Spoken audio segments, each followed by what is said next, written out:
Paşinyan Fransada deyib ki, 2026-cı il seçkiləri sülh üçün vacibdir və gələn il Ermənistan vətəndaşlarının sülh və müharibə arasında seçim edəcəyinə bağlı tezisini bir daha irəli sürüb. Baş nazir 8-ci Paris Sülh Forumunda Ermənistan-Azərbaycan arasında öz sözləri ilə desək, formalaşmış sülhdən danışıb və bunu tarixi dəyişiklik adlandırıb.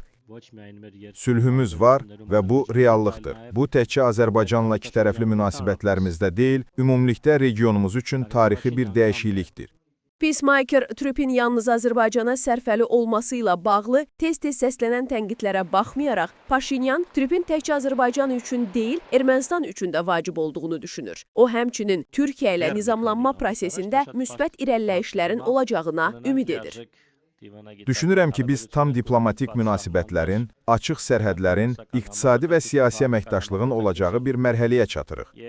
Paşinyan Azərbaycanın konstitusiyanı dəyişdirmək tələbinə də toxunub. Paşinyanın sözlərinə görə 2024-cü ildə Ermənistan Konstitusiya Məhkəməsi Ermənistan Konstitusiyasında heç bir qonşuya qarşı ərazi iddiasının olmadığı barədə qərar qəbul edib. Üstəlik, Ermənistan və Azərbaycan arasında sülh sazişinin mətnində tərəflərin bir-birinə qarşı ərazi iddialarının olmadığı və gələcəkdə belə iddialar irəli sürməməyi öhdələrinə götürdükləri barədə çoxsaylı müddialar var.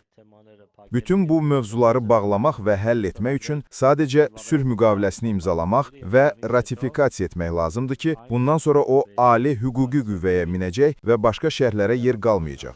Paşinyan Fransa prezidenti ilə regional əhəmiyyətli məsələləri müzakirə edib. Hökumətin məlumatına görə Makron bir daha Azərbaycanla sülhün bərqərar olması münasibəti ilə təbrik edib və Fransanın Ermənistanın suverenliyinə və sülhün möhkəmlənməsinə qeydi-şərtsiz dəstəyini vurğulayıb. Forum çərçivəsində Paşinyan Moldova prezidenti Maya Sandu və Belçika Krallığının Nümayəndələr Palatasının sədri ilə də görüşüb. Daha sonra Yelisey sarayında rəsmi şam yeməyində iştirak edib. Bu il Paris Sülh Forumu 30-a yaxın ölkənin liderini bir araya gətirib. Əsas müzakirə mövzusu qlobal sülh və əməkdaşlıqdır. Bəs praktikada bu cür forumlar nə verir? Beynəlxalq münasibətlər üzrə mütəxəssis Qriqori Balasanyanın sözlərinə görə bunlar daha çox simvolik tədbirlərdir və əslində heç bir məsələni həll etmir. Üstəlik, bəzən onlardan dərhal sonra hərbi əməliyyatlar başlayır. Ən son nümunə 2 həftə əvvəl keçirilən Şarm el-Şeyx sülh konfransı idi.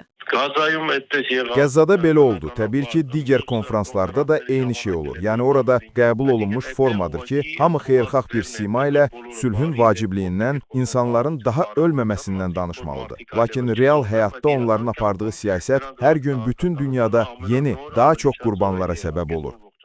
Bəs niyə məhz son zamanlar sülhdən çox danışırlar? Balasanyan hesab edir ki, bu ad altında son əsrlərdə həyata keçirilməsi mümkün olmayan meqalayihələri irəli çərmək cəhd edilir. Qriqor Balasanyan, söhbət həm bizim regionda, necə deyərlər, Trump şossesindən, həm də digər regionlardan gedir. İndi bu regiona sülh gətirəcək bir addım kimi təqdim olunur və bu bəyanatlar və sülh sözü mahiyyətcə yerli xalqlar üçün anlaşıqlıdır və onlar artıq bu planların həyata keçirilməsinin gətirə biləcəyi nəticələr haqqında düşünmürlər.